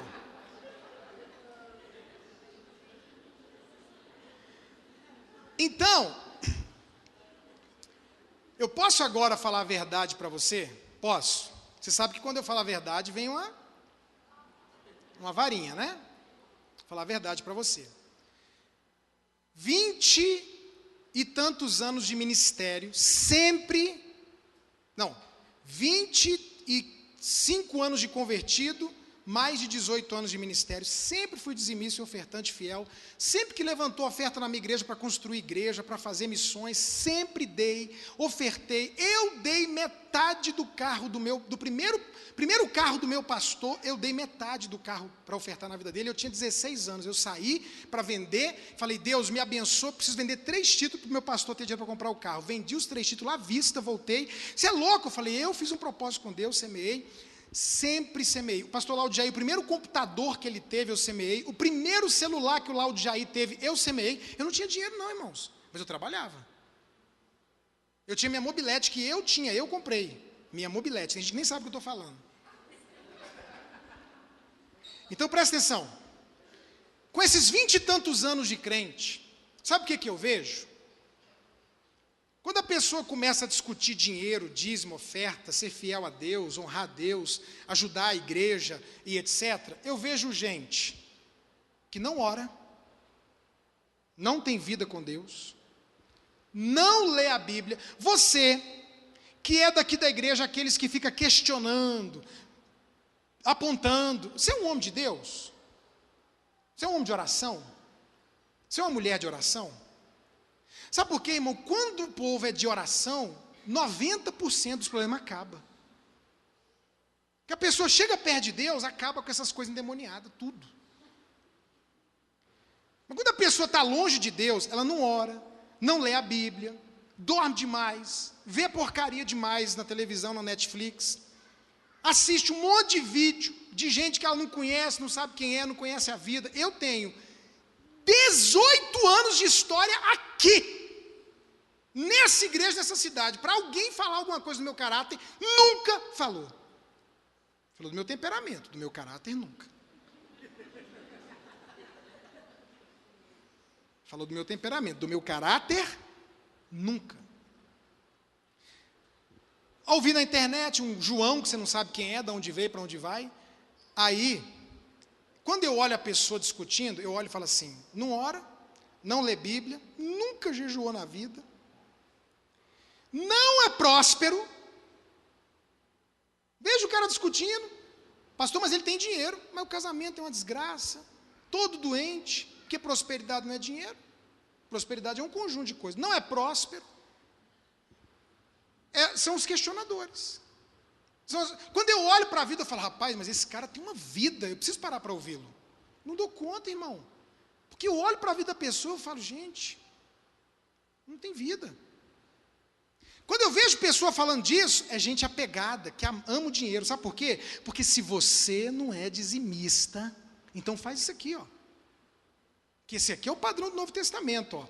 Dá tudo, vende os bens, compra tudo. Olha lá, ó. Casas, vendendas, traziam os valores correspondentes, entregavam no pé do apóstolo, não dizia que ele era bandido, ladrão, que estava dando muito dinheiro, então se distribuía a qualquer medida que alguém tinha necessidade. Pode passar? José, a quem os apóstolos deram o sobrenome de Barnabé, que quer dizer filho da exortação, Levi achava que quando tivesse um campo vendendo, trouxe o preço e depositou aos pés dos apóstolos. Pode passar? Entretanto, certo homem chamado Ananias, com sua mulher Safira, vendeu uma propriedade, mas em acordo com sua mulher, reteve parte do preço. Olha aí, esse é o coração. Esse é o coração. Está todo mundo vendendo, se a gente não vender também vai ficar mal para nós. Só o Ananias e a Safira não dá nada na igreja. Vamos vender, mas vamos falar que a gente vendeu pela metade do preço. Irmãos, eu já vi aqui na igreja gente que vou colocar um exemplo, pastor Léo, 2 policiais federais. Entre os 2, envelope de dízimo. Mesma função, mesmo salário. O do Léo, 10 mil. Estava ganhando bem a polícia, hein? Aí o envelope do outro policial, 500. Ele dá para dizer para mim que dá. Na verdade, tem uns 4 anos que eu nem sei quanto entra, quanto sai na igreja, não sei de nada disso, mas quando a gente tinha a igreja pequenininha, que eu tinha que fazer a contabilidade, que não tinha quem fizesse, que a gente ia fazendo, eu falava, gente, para que isso? É a mesma pergunta de Pedro. O cara combinou com a mulher, vamos vender e dar um pedacinho só. Vendeu propriedade, mas em acordo com sua mulher reteve parte do preço, levando o restante depositou aos pés dos apóstolos. Então disse Pedro a Ananias, por que encheu Satanás o teu coração? Olha o que eu falei no início, guarda o teu coração. Para que mentisses, para quem? Ao Espírito Santo. Reservando parte do valor do campo. Conservando, porventura, não seria teu? Quem te obrigou a dar o campo, meu irmão? Aonde que é obrigado? Não tem isso. E vendido não estaria em teu poder? Como, pois, assentaste no coração esse desígnio? Não mentiste aos homens, mas a Deus. Gente, eu acho impressionante que quando se trata de dinheiro, meu amor, pastora Maíra, isso aqui é a revelação da agora, do momento, chegou agora. Quando se trata de dinheiro, os homens fazem o impossível. Eles roubam de Deus e mentem para Deus. Como é que se mente para Deus? Está aí, ó, o povo consegue mentir para Deus. Qualquer um que chegar para Deus e falar, eu não fiz, Deus vai dizer, eu vi você fazendo. Não foi assim com a Sara? Por que você riu, Sara? Eu não ri. Sara,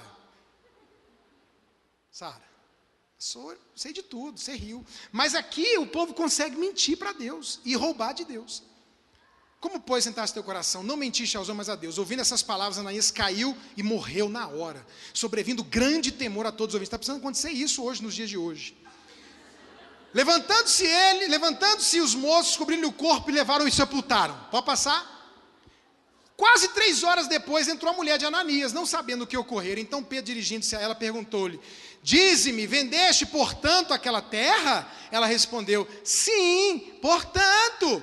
Tornou-lhe Pedro: por que entraste em acordo para tentar o Espírito do Senhor? Outro impossível, tentar a Deus. Tenta a Deus, mente para Deus e rouba de Deus.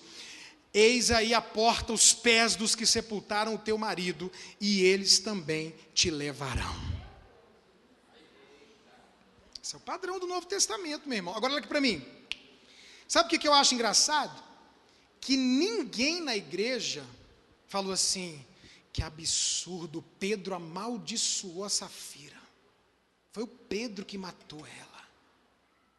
Porque ele falou. O Ananias, acho que estava com o coração fraco. O Ananias tinha algum problema de coração. A hora que o Pedro, por revelação de Deus, falou assim: você mentiu para Deus, o cara morreu. Teve um ataque de coração. Falou: meu, o que eu fiz? Morreu. Ainda foi para o inferno. Morreu dentro da igreja e foi para o inferno. Fala isso para o seu irmão. Morreu dentro da igreja e foi para o inferno. Fala: morreu do lado do pastor e foi para o inferno. Aqui. Volta.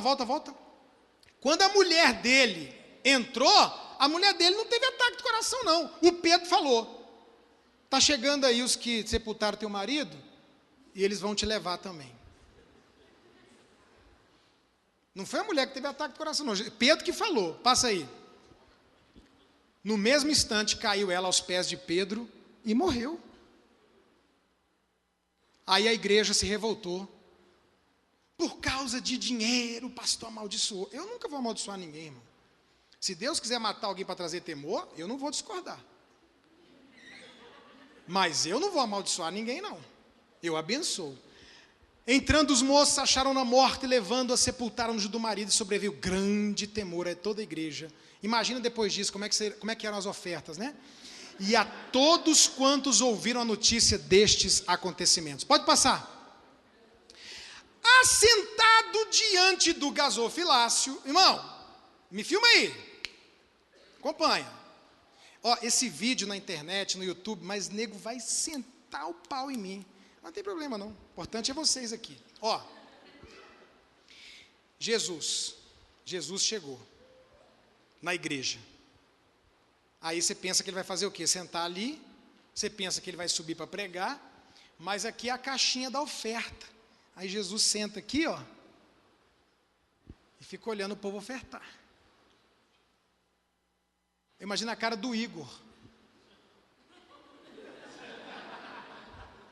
Que Jesus conhece, né? Eu imagino Jesus ali sentado. Você não escandalizaria, não? Para pensar. Para pensar se você fosse ofertar hoje aqui, e eu falasse assim: gente, hoje, todo mundo que vier ofertar, eu quero ver quanto você está dando de oferta. Acabou. Pastor, endemoniado, desviou. Ué, pastor, Jesus fez isso? Fez. Sabe por quê? Porque o povo depositava era moeda. Aí os ricos, os gasofilácios de bronze, de aço, pegavam o saco de moeda e ó,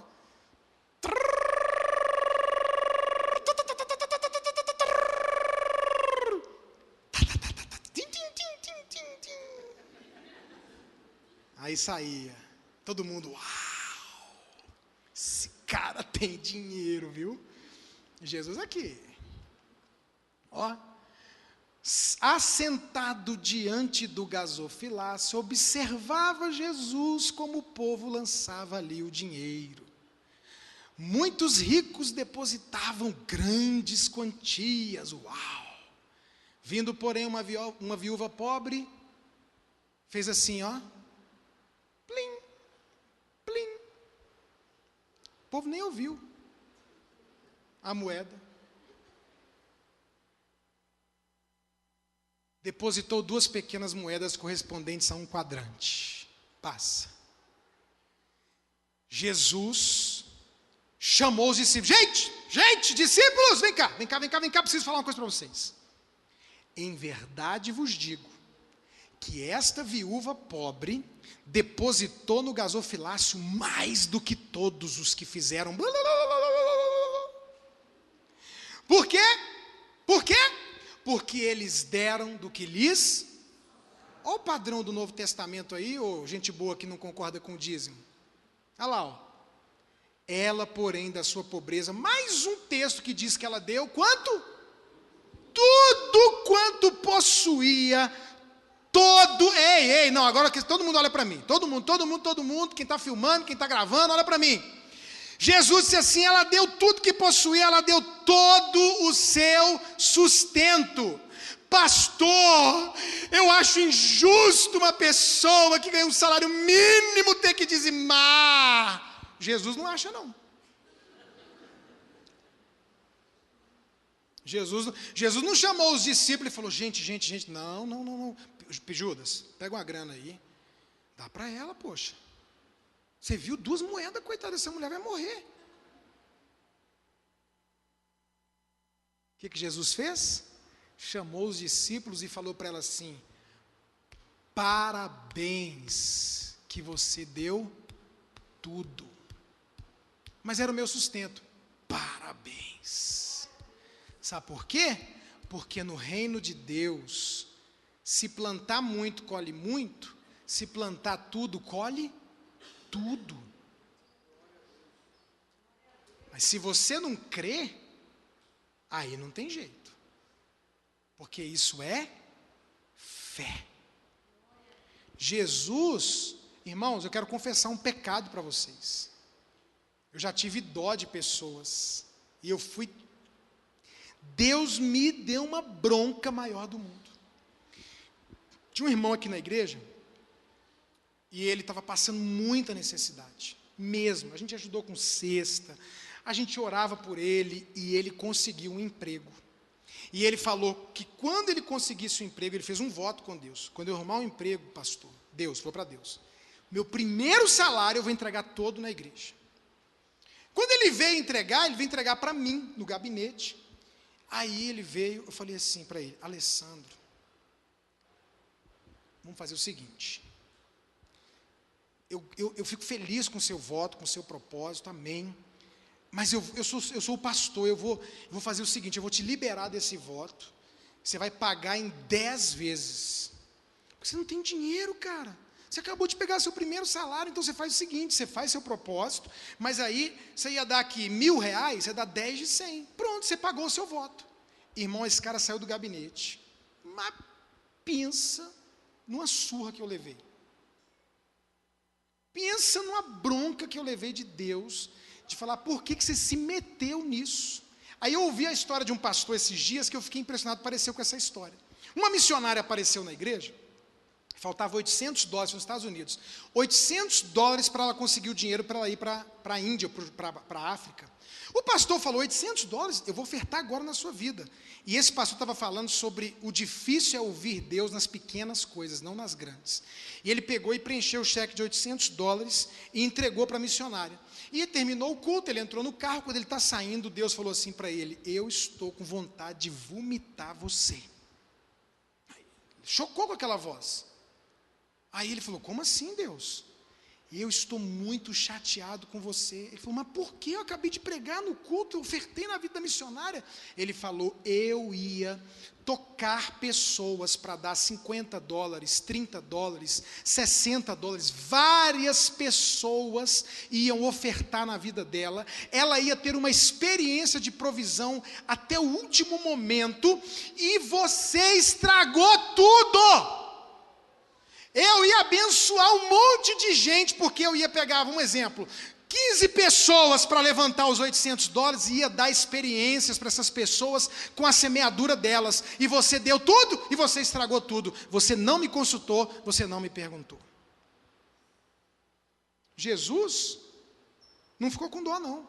Mas por que ele não ficou com dó? Por que o profeta, quando chega lá e encontra a viúva, dizendo, eu vou fazer um bolinho e vou morrer? Ei, o profeta diz assim, faz o bolo e dá para mim primeiro.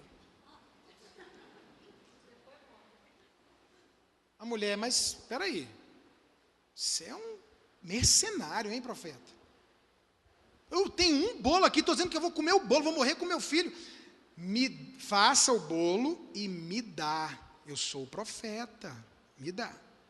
Quando ele comeu o bolo, ele disse: não faltará farinha e não faltará azeite. E a mulher não viveu crise. Sabe quem é que está em crise, irmão? Na hora que começa a apertar, a primeira pessoa que eles cortam é Deus. E a gente não vive de dinheiro, a gente vive de fé, irmãos. A gente vive sustentado pelo Senhor, Ele cuida de nós. Então, todos eles ofertaram, sobrava, mas ela deu tudo. Pode passar? Respondeu-lhe Jesus: por que me perguntas acerca do que é bom? Bom só existe um. Se queres, porém, entrar na vida eterna, guarda os mandamentos. Ele perguntou: quais? Ele respondeu: não matarás, não adulterarás, não furtarás, não dirás falso testemunho, honra teu pai e tua mãe, e amarás o teu próximo como a ti mesmo. Pode passar? Replicou-lhe o jovem: tudo isso tem observado. Gente, pensa num cara dizer: eu não roubo, não adultero, não minto, faço tudo certinho. Jesus virou e falou assim: você quer ser perfeito? Vende os teus bens e dá tudo. De novo, tudo. Dá tudo que você tem.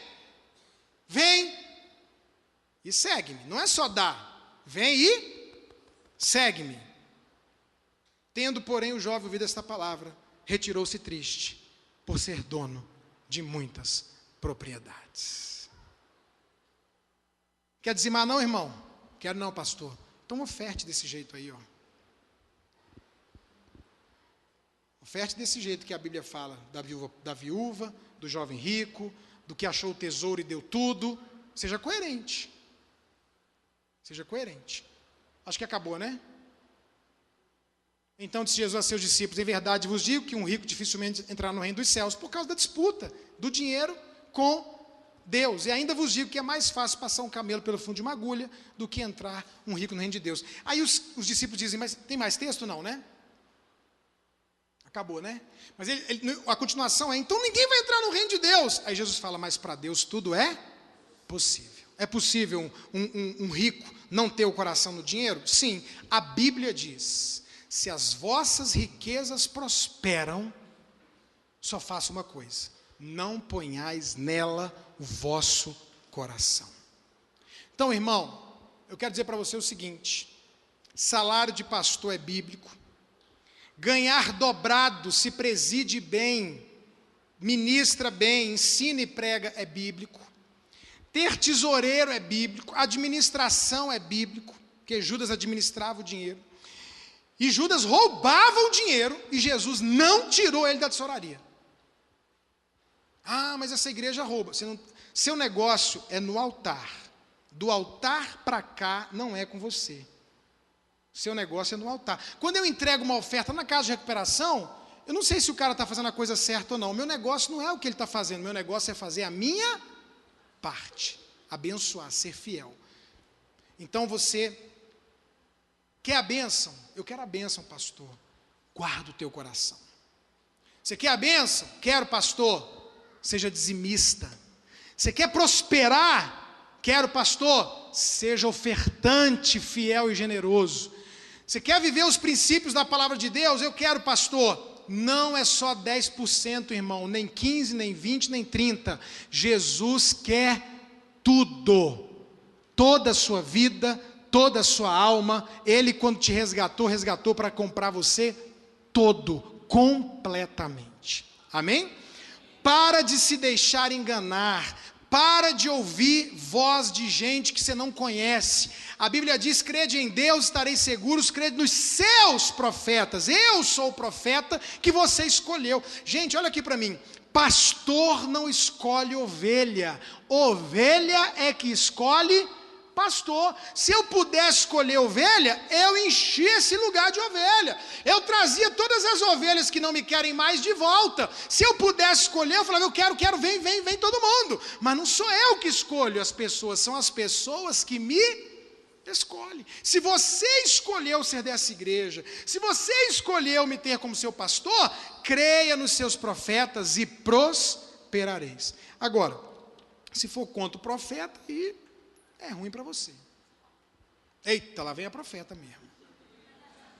A gente não combinou não, tá? Mas eu quero dizer para vocês que vocês estão diante de um homem que vive essa palavra. E eu me lembrei de uma situação, nós estávamos há 2 meses para nos casar, isso há 23 anos atrás, e aí meu esposo, há 2 meses, 1 mês e meio, para a gente se casar, ele foi mandado embora. 40 dias o casamento. 40 dias do casamento, ele foi mandado embora pelo meu pai, ele trabalhava com meu pai. Mas o meu pai falou assim, não, eu vou te mandar embora e vou te dar um acerto de conta, Ricardo, para você abrir um negócio. Foi nessa proposta, bem intencionado.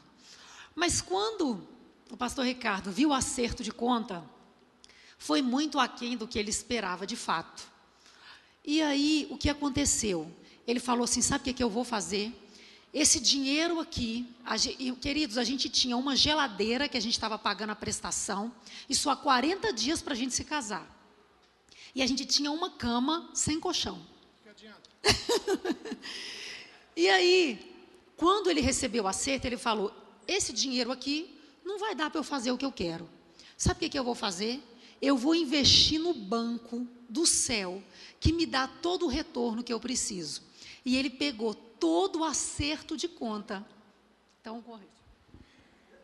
Eu peguei o dinheiro, quitei a geladeira, e eu acho que sobrou, que aí eu fiquei sem nenhuma dívida, e sobrou tipo assim, 60%, 50% do que eu tinha recebido. Do que sobrou, que foi 50%, 60%, eu semeei tudo na casa de Deus. Quando eu semeei tudo no reino, aí depois que eu entreguei tudo, minha mãe disse que eu era louco, minha sogra disse que eu era maluco, como é que você vai pegar o único dinheiro que você tem? Eu falei, gente, esse dinheiro não resolve. Se o que você tem não resolve o seu problema, é semente.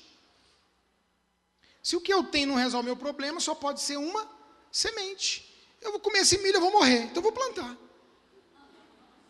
Para ver se dá tempo desse trem aparecer e eu comer um monte de espiga. Então, eu plantei, entrei dentro da casa. Você quer contar? Aí, o que aconteceu? Minha sogra, né, minha sogra chegou, Maírla, você tem que convencer o Ricardo, ele quer entregar tudo para a igreja, ela era nova convertida. Falei, mas ele está sentindo vontade? Eu fui na fé dele. Ele falou, está sentindo vontade? Deixa Deus agir. E aí ele foi, a moça está comigo, eu falei, Jeová Jiré, o Deus que veio prover. E a gente entregou tudo, porque a gente leu várias vezes ali do texto, tudo. Entregou na casa de Deus, na presença de Deus. Queridos, aí o que nós começamos a fazer? Eu já tinha casa, minha mãe me deu uma casa que ela tinha de aluguel, numa quadra ao lado da casa dela. E a gente chegava lá, tinha a geladeira e a cama sem colchão. E nós começamos a colocar a fé em ação. Senhor, nós cremos. Eu entrei 3 dias de oração na casa. Foi. E o pastor começou a orar, jejuar, e a gente começou a profetizar. Pela fé eu vejo o sofá, pela fé eu vejo a mesa, pela fé, eu sei. Eu gritava. Eu entrei em jejum e oração e eu dizia assim, sofá! Ouça minha voz! Vem no nome de Jesus! Mesa, tapete, fogão! E eu ia andando pela casa 3 dias, igual um louco, profetizando e chamando. Dizia, eu sei que você está ouvindo a minha voz. Vem, vem, vem, vem, vem. E começamos a crer. Ele teve os dias dele, dias de oração. Eu fiquei lá declarando pela fé. Queridos, de repente, tipo assim, 18 anos de idade. 18 anos de idade e eu 17. Aleluia! E aí nós estávamos há 20 dias, 15 dias para nos casar, louvado, ele desempregado, glória a Deus, tudo certo, dizendo, Senhor, e agora? Queridos, nós começamos a receber telefonemas, e aí eu vou deixar o pastor completar para contar o testemunho, mas eu só queria certificar e contar para você que o que ele está pregando aqui hoje é uma coisa que, pela graça e a misericórdia de Deus, a gente vive e a gente tem visto o sobrenatural de Deus. Aí termina o final da história, querido. Aí eu peguei e fiquei orando lá, jejuando e clamando, a gente não falou para ninguém, a gente era um membro da igreja, irmãos, membro igual você, um membro da igreja, uma igreja de 1000 pessoas, muita gente nem conhecia, mas a gente começou a ganhar coisas. O pastor da juventude ia mudar para Florianópolis, para o seminário, não, para uma igreja que ele ia assumir. Ricardo, eu estou indo embora, acabei de comprar um armário de cozinha, tinha 2 meses de uso, me deu um armário de cozinha. Aí minha avó me deu o fogão. Meu avô, que estava brigado com a minha mãe há uns 15 anos, alguém falou que eu ia casar, achou meu telefone, não sei como, me ligou, ele era rico, fazendeiro, falou, rapaz, você vai casar? Não, vou te dar um micro-ondas, dá sua conta, depositou dinheiro que eu comprei micro-ondas, sofá, mesa, comprei tapete, um amigo meu me deu um videocassete Toshiba 4 cabeças, uma amiga da igreja lá deu um tanquinho, a gente ganhou máquina de lavar louça, a gente ganhou sofá para a sala, ganhamos o colchão, que era o mais importante de tudo para quem casa, e fomos ganhando toda a minha casa, toda a gente ganhou, toda, 2 liquidificador, forninho, tudo, ganhamos a lua de mel em Caldas Novas, e na volta eu cheguei em Goiânia, na casa do meu tio, que é empresário, e que estava bêbado, e falou assim, rapaz, vamos ali, me levou na fábrica da Arisco, comprou enlatado, que durou na minha casa 1 ano, palmito, azeitona, todos os enlatados da Arisco que tinha, ele foi enchendo bêbado, né, bêbado corajoso, o cara fica valente, e foi colocando, e contando que está ganhando dinheiro, e eu, que maravilha, obrigado tio, cheguei em Brasília, 3 propostas de emprego, Deus falou comigo, eu quero que você venha para o ministério de tempo integral, e aí eu falei, Deus, mas como é que eu vou fazer? Eu vou ficar 1 semana, já que tem esse tanto de enlatado aqui, orando e jejuando, em 1 semana você tem que falar comigo. Quando deu 1 semana, no domingo à noite, aos 49 do segundo tempo, irmãos, eu estava no culto, eu peguei a Maíra e falei assim, amanhã eu vou para a loja tal das 3 propostas que eu tenho. Eu terminei de falar, porque já era o final do culto, o pastor Laudejair Guerra, que vocês conhecem, pegou o microfone e falou, Deus me disse que tem um casal aqui, que está orando para saber se é para eles ficarem de tempo integral no ministério, e Deus acabou de mandar eu dizer para vocês que é para vocês ficarem de tempo integral no ministério.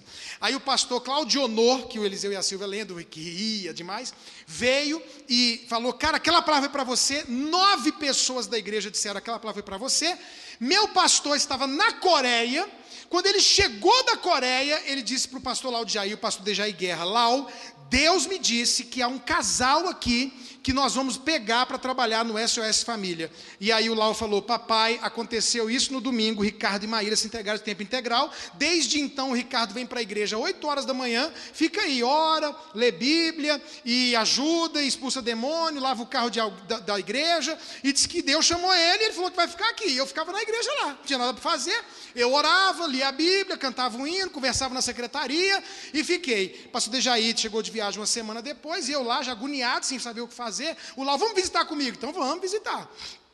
E aí, quando ele chegou, fui almoçar lá em casa, contei a experiência, ele me contratou para o Ministério SOS Família, que hoje é filho, o nosso Ministério Família de Sucesso, é filho do SOS Família, e eu sou discípulo criado aos pés de Gamaliel, que é o pastor Dejair Guerra. Então, essa é uma das histórias, né? Com 1 mês que estávamos em casa, semeamos a nossa máquina de lavar louça para a missão Vida e Abundância, que até hoje a nossa igreja ajuda, que é uma casa de recuperação de mulheres, que a gente conhece, a Marlene é uma mulher de Deus, e semeamos a nossa máquina de lavar louça. Isso foi em 1993. Sabe quando é que a gente teve uma máquina de lavar louça de novo? 2017. 16. É porque eu estou mexendo no calendário de 2017. 2016 nós conseguimos comprar uma máquina, ganhamos uma máquina de lavar louça dos nossos queridos discípulos, aniversário de alguma coisa que eu não lembro o que é. Então, meu irmão, quem planta, colhe, quem é fiel é abençoado. Quem quer ficar discutindo, questionando, vai por um caminho que eu vou por outro. Lá na eternidade, a gente tira as nossas dúvidas. Fica de pé para a gente orar. E nós não podemos terminar essa mensagem sem você ofertar, dizimar hoje. Você vai entregar seu dízimo, vai entregar sua oferta. Feche seus olhos. Feche seus olhos. eu quero que você ore a Deus. E o que você pode fazer? Você pode pedir perdão. Pedir perdão a Deus pelo tempo de infidelidade, pelo tempo de inconstância, dá um mês, não dá outro, pela incredulidade, duvidar que Deus abençoa, duvidar que Deus supre, duvidar de Deus, né, da palavra. Você pode pedir perdão por ter roubado, por ter mentido, por ter tentado o Senhor. E você pode dizer: Senhor, eu quero ser fiel. A palavra de Deus é sempre essa. Está diante de você um caminho. Um é de bênção, o outro é de maldição. Escolha o caminho que você quer. Se você tomar esse caminho aqui de me seguir, de me obedecer, de me servir, você vai ser abençoado. Mas se você sair de perto de mim e tomar outro caminho, não tem jeito. O outro caminho, ele é de maldição. Fique de olhos fechados, mas deixe uma palavra que eu vou falar agora entrar no seu coração. Muitas pessoas, ouça isso, mesmo de olhos fechados. Muitas pessoas dizem assim: pastor, o preço para fazer a vontade de Deus às vezes é muito alto. A gente fala sobre fazer discípulos, cuidar de pessoas, servir a Deus, dizimar, ofertar, ajudar, se envolver, ser fiel. Pastor, um preço alto. Sabe o que você nunca ouviu que deveria ter ouvido? É que o preço de não fazer é mais alto ainda. Essa aqui é a questão do negócio. Você não tem que perguntar quanto você tem que pagar, quanto é o preço de você pagar isso. Você tem que perguntar quanto que você vai pagar se você não fizer o que Deus quer que você faça. E as pessoas só ouvem o lado do diabo dizer: ah, mas é difícil, é pesado. Mais pesado é não fazer. Mais alto é o preço de não entregar o seu dízimo, a sua oferta, a sua vida, a sua família, o seu futuro, os seus bens para Deus. Seu futuro, mais alto é o preço. Alto foi o meu preço de entregar a minha vida. Alto foi o preço de abrir mão dos meus sonhos. Mas eu vou dizer uma coisa para você, meu irmão. Eu não sabia o caminho que eu ia percorrer, mas como eu agradeço a Deus, como eu sou feliz, como eu sou realizado, porque eu segui o propósito de Deus. Peça perdão e diga: Deus, eu quero o caminho da bênção. Eu quero o caminho da bênção. Não quero que o dinheiro domine meu coração. Eu quero amar o Senhor, que o Senhor reine na minha vida. Eu não quero ser mesquinho, avarento, apegado a detalhes, a mesquinharia. Eu não quero. Eu quero ser liberal, eu quero ser ofertante, eu quero ajudar, eu quero abençoar, eu quero servir ao Senhor com a minha vida, com os meus bens. Eu quero te honrar, quero te agradecer, eu quero te presentear. Eu quero, Senhor, ajudar, fazer discípulo, abençoar a gente, contar as maravilhas do Senhor para as pessoas. Eu quero ser uma bênção e eu quero ser abençoado. Obrigado, Jesus, por essa noite. Obrigado pela tua igreja. Obrigado pela tua palavra, que para nós é constituição, é livro de regra, fé e prática. A Bíblia não é um livro para nós. A Bíblia é a tua palavra, é a voz do Senhor para nós, é a bússola da nossa vida. E nós queremos, Deus, nos arrepender dos nossos pecados. Eu peço perdão pela minha igreja, pela minha família, por mim, pela minha nação. Perdoa os nossos pecados.